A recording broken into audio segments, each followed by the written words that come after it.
Okay, salam everyone. Good to see you all. Um, so yes, we're going into a special month, and maybe we can talk a little bit about how it connects with what we've been discussing. There's some really strong connections there, which might be interesting for us to work on during the month as well. So, as a recap of our last session, we were speaking of hudur and presence, and we discussed the two levels of hudur. In first, beginning with a grounding and awareness of your own presence. That's what you work on. That's what you can establish. That's entirely in your hands to do that. We've talked about the techniques to do that. And then the second level is really to then open up into Allah's presence. And we talked about ways or techniques and tips on how to achieve that next level of presence. We then went on to talk about, begin to talk about inner purity, tahara bataniya, and we spoke about the different levels of tahara, of our actions, our attributes, our qualities, and then our essence itself, and the need for all of this purity, at all of these levels, because the impurities become obstacles that prevent us from feeling that presence and that connection. And it's a form of etiquette to develop this relationship that will blossom during Salah. And we also spoke about the symbolism of water itself, why we use water in wudu to purify, and to purify at multiple levels, the physical, the mental, and the spirit itself. And what the water symbolizes. It's an actual physical manifestation of rahmah, of that compassion and mercy and love from Allah itself. So that's something we spoke about as well, and why we use water as, or the way in which water is used, because it is formless. Being formless, with no color, no smell, no shape, no taste, it is able to purify all of the different impressions and forms of this world from our minds. So those are the things that we discussed last time. Now, I'd like to talk a little more about tahara today, and wudu specifically, because tahara itself is a broader subject than just wudu, of course, but broader, and then wudu is a specific form of tahara that we perform. So we can talk a little bit more about wudu, and if depending on time, we can then go to the next topic in this preparation. Remember, we're nowhere near Salah itself. This is all the preparation phase. And so the next step in that preparation phase is the qibla. Okay, and facing the qibla, tawajjuh ila qibla. That's the next step of this process. And so, inshallah, we'll have time to at least start to look at that topic as well. Okay. Now, when it comes to the wudu itself, there's a very special hadith Qudsi, which I'd like to share and for us to discuss, because for me this is all I needed personally to open the doors for levels and levels of depth and amazing direct experience from wudu, all through this one Hadith Qudsi, which you know, I would say is very powerful in terms can what it can deliver to you if you work with it. There are, I'd say, years of work you can do with this particular Hadith Qudsi and to internalize it. So you may find that this is something you haven't heard before. If it is, then I hope it inspires you as much as it has for me. And it's likely for some of you that you've heard it before. But even if you have, my advice is just to hear it again from your heart and to actually use it rather than, oh yeah, I've heard this, I know this. Try to avoid that attitude towards it and look at it with a fresh eye and use it as a tool. If you have not actually used it, then this is an opportunity to take that understanding to a higher level. Okay, so let's read it together, and then we can go into it. Okay, so this is hopefully everyone can see it clearly. So I'll read it first, and then now we can go into it. So the Hadith Qudsi, this is during the Mi'raj itself, actually, and Rasulullah says, Sallallahu Alaihi Wasallam, ثم قال لي ربي يا محمد مد يديك فيتلقاك ما يسيل من ساق عرشي الأيمن فنزل الماء فتلقيته باليمين ثم قال يا محمد خذ ذاك الماء فاغسل به وجهك فإنك تريد أن تنظر إلى عظمتي وأنت طاهر ثم اغسل ذراعيك اليمين واليسار فإنك تريد أن تتلقى بيديك كلامي وامسح رأسك بفضل ما بيديك من الماء ورجليك إلى كعبيك فإني أريد أن أوطئك موطئا لم يطأه أحد قبلك ولا يطأه أحد غيرك. Okay. So it's truly beautiful to see what the symbolism of all of it is and the level in which we can reach following in the footsteps of Rasulullah. To begin with, he's talking about the water itself is actually not just water coming out of the tap for you. Think of this water as water that is coming down from the heavens, from Saq Arshi al-Ayman.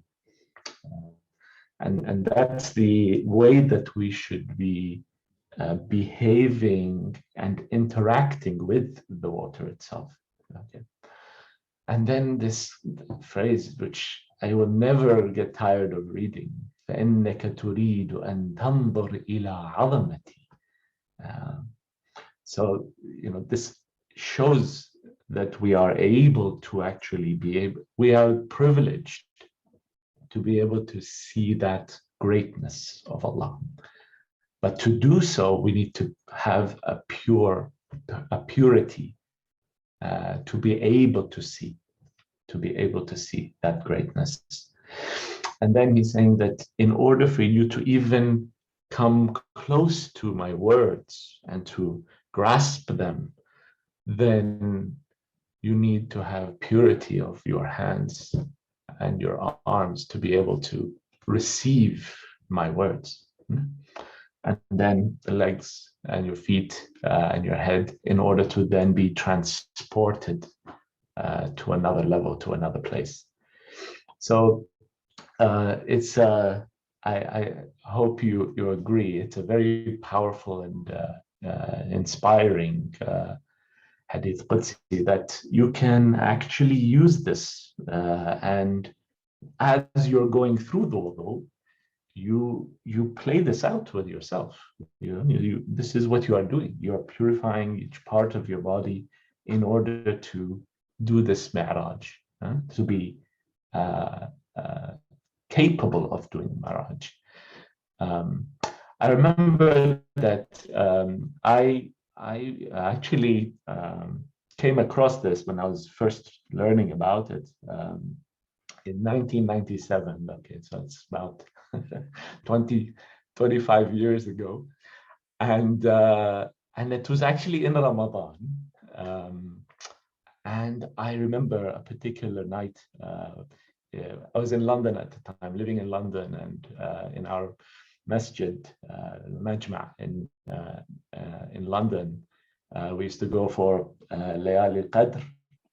And this, if you really spend time with this hadith, it can really almost overtake you. And that's the way that that night was for me. I think I did wudu maybe 10 times that night. It was constantly kind of doing wudu and then going and doing a few rak'ahs and then wanting to actually enjoy experiencing that wudu again. And then going back for another round. And each time feeling that this is what's happening. You are actually being purified, and it is allowing you to now be able to see and witness, look upon his greatness. And so this is what what we've been speaking about. The way I would link it also to the way that we've been in the framework that we've been discussing, you'll see that what the hadith is telling us is that, look, through your day, all day long, you are interacting and focused on the world of objects and forms. Okay, objects and forms, whether they are physical, external objects, or internal thoughts, feelings, desires. All of these are different forms and different objects, and they are impure. They are contaminating you and becoming an obstacle for your consciousness to connect with Allah. Okay, and so that's why we do this wudu as a means to purify ourselves and wash away all of these forms, all of these impressions that have formed. So we start with the hands, which symbolize your touching and manipulation of those objects day to day, your interaction with them. Okay. Then we purify the face, because that's what you symbolically are using as you turn your attention and your focus towards the world of objects. So you're cleansing that attention from those from that. So that focus, that turning towards those objects and the impressions that they've formed on your vision, you are cleansing that. Then you're purifying your head, literally, the head from thinking about objects, right? Even thinking about objects, thinking about external objects, thinking about yourself as an object. That's the root of our problems, is thinking of ourselves as an object, as a form. Me, I'm a form. That's what I think. And that's the cause of my suffering. And so this water, see it as a way to symbolically wash away this misunderstanding, this ignorance of identification with form, with object.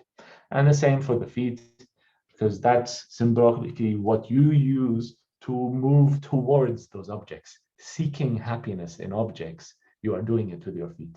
And so when you wipe your feet with the water, you're wiping away this impurity of where these feet are taking you, where they have been taking you in seeking happiness in anything other than Allah. Okay. So all of these things are contaminated or impure. Why? Because this is the level that we are talking about, is that if you want to connect with Allah, it requires a sincerity and a devotion where there's no room for anything else to be there. You can't be occupied with other things and expect to have that type of connection.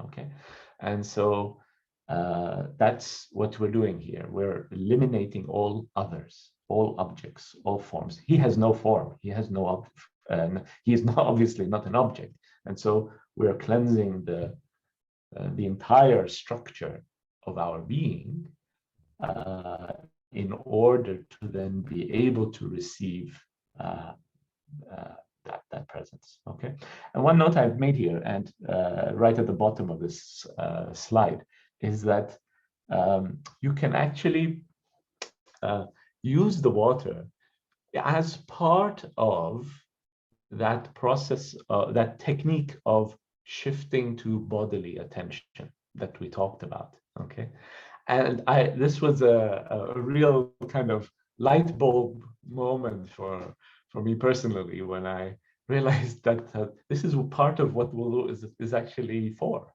I personally believe, and this is how you can use it. When you're doing bodily attention, at the beginning, you find it quite difficult. You don't really feel all parts of the body very clearly, very intense. So it's always something that needs work to develop. But when the body is wet, right, with the water, you will find it's a lot easier to actually shift the attention and feel the body exactly where the water is touching it. You see? So there is actually it is actually mustahab, recommended, that you don't dry the water after you do wudu, right? We all know this. Personally, I interpret it this way, that keeping that water there, it becomes a way for you to very much more easily actually shift the attention to the body and keep it there, because it's much more intense. It amplifies the sensations that you feel there. So I use it that way. I think it's a beautiful way to enhance that practice and make it part of what you do. And then just it requires some personal exploration to, as I say, work with this material and make it your own personal connection. For me, for example, I honestly can tell you that when I'm receiving the water and applying it to the body, as I said, this is not just words. When we say this is a manifestation of rahmah, okay? See this, this is just as something you can do. Just actually feel you are being washed by rahmah. You're actually bathing almost in his compassion, his mercy, his love is literally on you. It's a physical symbolism of that, but you can do that. You can actually see yourself washing yourself with his love, and feeling what that'll do is it'll actually bring you closer to the water, closer to that feeling of being embraced by him. That's how intimate that connection can be, and the water itself can help you to do that. Of course, the highest level that they say is that if this has worked and has really moved you, then you will combine that water with the tears of joy that come. And so you're doing a wudu with your tears of joy, of being, of existing, of being with him and entering that presence. There's no higher wudu than that.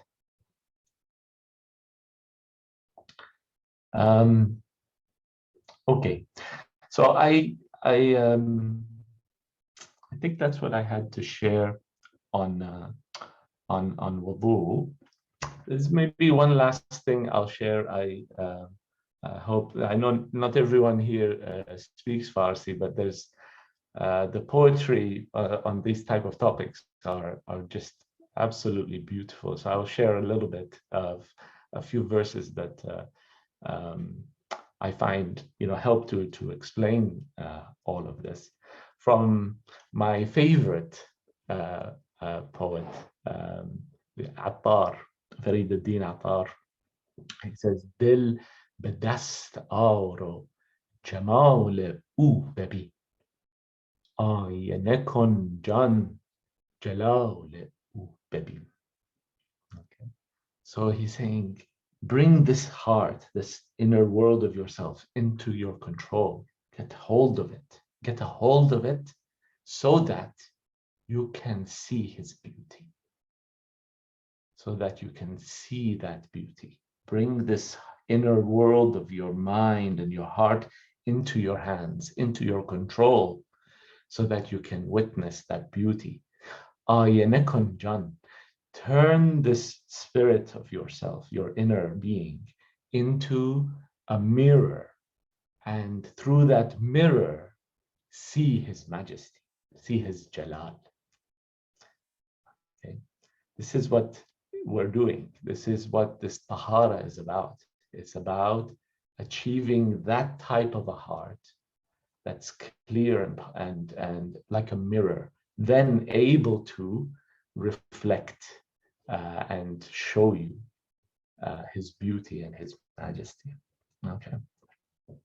And somewhere else he says, Anke u bi naqsho sade sine shod, naqsh hay ghayb ra aine shod.